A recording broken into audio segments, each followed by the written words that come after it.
It is November 29th, 2024, and the latest variation of ISIS is trying to wreak havoc in Syria, with reports that these jihadists, terrorists, are targeting the key Syrian city of Aleppo. But when you look at the Western media and their coverage of it, oh, they brought back Syrian rebels. Once again, it reminds me of the good old days of the Obama administration and their moderate Syrian rebels that they were perfectly fine with funding and training, and they wanted the conversation to stop there while they tried to convince the public that they were actually the ones targeting ISIS. We are going to get into all of the latest when it comes to the latest variant of this Al-Qaeda offshoot group, what they're doing in Syria, and also the history and the context surrounding the current conflict that we're seeing today. And you know that the US is, of course, very involved in it. So we're going to be talking about all of that in today's video. But first, just a quick note, as it was Thanksgiving on Thursday here in the US. And so I wanted to take a moment to say thank you so much to all of you for all of your support, for continuing to provide support for my work, both with your kind words, messages, and comments, and taking the time to share my videos, and also by signing up as a paid subscriber to continue to support my work, whether that's on my page on Substack or Patreon. I really appreciate the community that we've been able to build there. And I'm not going to lie, the last 2 weeks have been incredibly tough. I'm still not back to 100%. I don't know what cold, COVID, whatever it is that I'm currently battling, but I was sick for 5 days, fine for a few days, and then it hit me right back this week. And I am still dealing with a lot of fatigue, still some congestion, still just not feeling well. And that is translating into my at least attempt to do my work, right? When it comes to writing this video, it took twice as long as it normally does. And so I'm struggling in that sense, but trying to continue to push forward. And so while I'm grateful to be able to work independently, to, produce the work that I want to produce and to focus on the topics that I'm really passionate about, and I'm grateful for that, and I would not change that, it also does come with a lot of stress. So for those of you who have signed up as paid subscribers, for those of you who have taken the time to share my work, thank you for continuing to make it possible. I will do this for as long as I am able to, right? As long as I can sustain it. And I genuinely hope that continues. And I also hope that I finally get back to feeling better, because this has not been a fun couple of weeks. It's been really, really frustrating. Any of you who have dealt with whatever this cold is, I know a few people who are either dealing with this right now or have dealt with it in recent months, and it just feels like this cold will not let go. So I'm hoping to be at the end of it eventually and going to continue on with as many videos as I'm able to make. But again, thank you for all of your patience. And without further ado, let's get back into the more important topic that we are discussing today. So it's being reported that Aleppo is being targeted by this Islamist jihadist group called the Hayat Tahrir-al-Sham, or the HTS group for short. And I thought it was interesting because when I was looking into this, I discovered that the US Director of National Intelligence, their official government website, has a counterterrorism guide page. And back in 2022, they described HTS as essentially the rebranded version of Al-Nusra Front, which is the rebranded version of Al-Qaeda in Syria. And they noted that the group's goal is to remove Syrian President Bashar al-Assad from power, which is so interesting because the US government's goal has also been to remove Bashar al-Assad from power in Syria, and they've been trying to do so without success for over a decade now. And I thought it was interesting when it comes to the rhetoric that the Western media is using to describe this HTS group. They went right back to the age-old tradition that we have here in the West of referring to these terrorists as rebels. You have CNN reporting that Syrian armed rebels have entered Aleppo just 3 days into their surprise offensive, marking the first time they have set foot in the country's second largest city since government forces recaptured the city in 2016. They said that rebel forces launched a surprise attack this week, sweeping through several villages outside the city and reigniting conflict that had been largely static for years. The BBC also had a very similar report in which they said that Syrian rebels had entered Aleppo and that they had verified the videos that were being posted as being taken in the western part of the city. And it's always so interesting to me that the mainstream media has kind of joined together in unison when it comes to deciding to call these terrorist rebels, because by presenting them to you as rebels, they're telling you exactly how you are supposed to view them, because you're supposed to view the fact that we have some sort of rebellion here as an uprising against an evil, brutal dictator, which in this case, they have that dictator, and that is Assad. And it goes back to the fact that the US government wants to overthrow him, and therefore they are going to refer to these, again, terrorists, jihadists, however you want to describe them.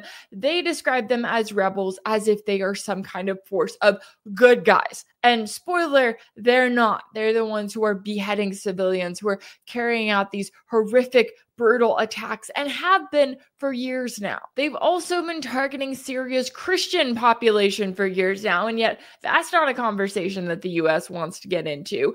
But it is notable to me, because if the US didn't want you to feel at least some sort of sympathy, right? They look at these people, they know the cruel, horrific acts that these jihadists are carrying out.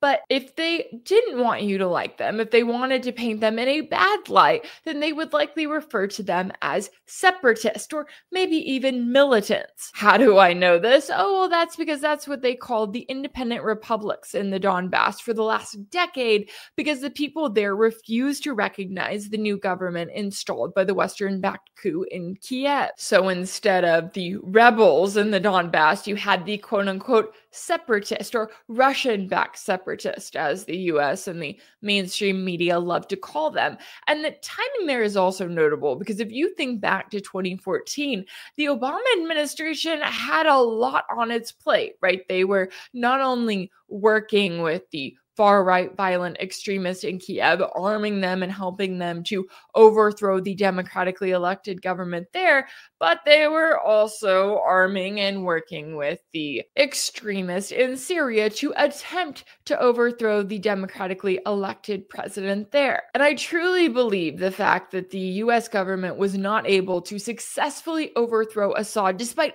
all that they threw into that campaign. I mean, you literally had the US openly acting like, on one hand, they were going to try to defeat ISIS, right? Acting as though ISIS was the reason why they needed to have a presence in Syria, while also at the same time actively trying to overthrow Assad and not being able to explain why it was that the US and that their quote unquote Free Syrian Army, or whatever label you want to put on the violent extremist jihadists that they were supporting, why those guys were on the exact same side of the fight as ISIS, who they continued to claim that they were against. And one of the reasons why Assad has continued to stay in power was because Syria was not alone. They had a number of alliances in the region, even though the US was trying to isolate them from the rest of the world. And one of those very key allies was, of course, Russia. Russia came in 2015 and basically said, okay, we're not doing this anymore. They not only put their support behind Assad, but they showed what it was like to actually target and defeat ISIS. Russia has continued to play a key role in the region and in bringing any sort of peace that there has been in the region, and the West hates it. And the West does not want to see peace in this region. So then you fast forward to today. We've got this report from antiwar.com, which described the current situation, noting that HTS forces have pushed eastward out of Idlib into the western part of the Aleppo province and toward Aleppo itself, seizing several towns along the way. It is being reported that around 182 people have been killed on Thursday alone in the fighting on the ground in the area. And the fact that they are targeting Aleppo is especially notable because that's exactly what they did from 2012 to 2016. Now, their Syrian government has had control of Aleppo ever since 2016. And again, they didn't do that just on their own. They had key support coming from Russia, Iran, and also Hezbollah. And when it comes to Russia's support, they did this week what they did back in 2015, which is they essentially stepped in and said, okay, now we're going to handle this. And as of Friday, the Russian military reported that Syrian and Russian forces have killed more than 400 jihadists in a series of airstrikes near the cities of Aleppo and Idlib. And we also have to remember that Turkey is involved here, and that's where things get really interesting. I would love to be a fly on the wall when it comes to any sort of conversations that Russia and Turkey are going to be having right now, because Turkey loves to play sort of the middle of the field, right? They're a member of NATO. They act like they're on good terms with the West. They call Netanyahu a war criminal, right? They condemn Israel. Oh, and then they also back these violent jihadists that are now targeting Syria. Like, you can't have your cake and eat it too, but Turkey sure tries to. Now, if we go back to 2020, we did see Russia and Turkey broker a peace deal at the time, because back then there was direct fighting between Turkish and Syrian forces in the region of Idlib on the border between Turkey and Syria. But that deal also stopped Assad and his forces from continuing to try to reclaim the region from the jihadists who were there and receiving support from the US and Turkey. So this fight is nothing new for Russia. It's also nothing new for Iran, and no one knows it better than Iran, given the fact that their top general, Qasem Soleimani, who was literally at the forefront of the fight against ISIS, was assassinated by the US under the Trump administration back in 2020. So they see this situation very clearly, and they know exactly what the US is willing to do to stir up chaos in the region. And I'll throw Israel in there because, as we know, the region, the resistance in the region, they see the US and Israel as one and the same,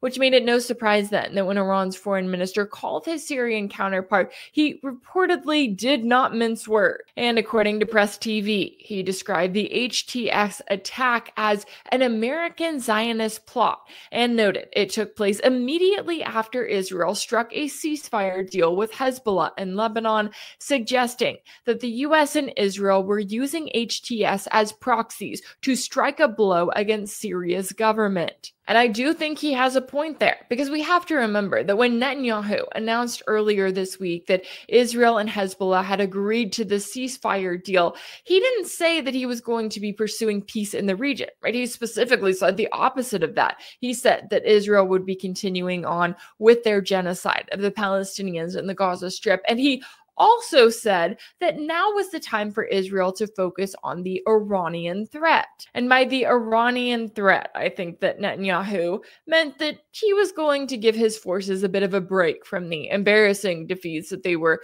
facing in southern Lebanon, where they were attempting to launch a ground invasion there, but that he also meant that he wanted to focus on not just Iran, but on the resistance as a whole, on Syria, and on the key support that Syria provides to Hezbollah and to the rest of the resistance. So I will say, at the time that I'm making this video, there's still a lot that we don't know about this so-called offensive being launched by the rebranded version of Al-Qaeda in Syria, right? We don't know how extensive it is. We don't know whether it was meant to just be a one-off with these members of this HTS group going into Western Aleppo, taking videos there, trying to really amp this up to be more than it is. We don't know if there is more to it. And we also don't know what's going to come next. But we do know that the US and Israel continue to be on the exact same side of HTS, Al-Nusra Front, Al-Qaeda, ISIS, whatever name you want to give to this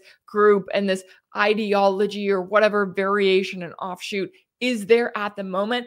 The US and Israel continue to be on the same side. And guess what? ISIS does not target the US or Israel. And on the other side of that fight, you continue to have Russia, Iran, Hezbollah, Syria, and the entire resistance in the region. They are the ones who have actually been fighting the fight against the violent jihadists in that region. And as we continue to watch this developing situation unfold, it's more important than ever to pay attention to the history and the context that brought us to this point, and that's something everyone should be talking about.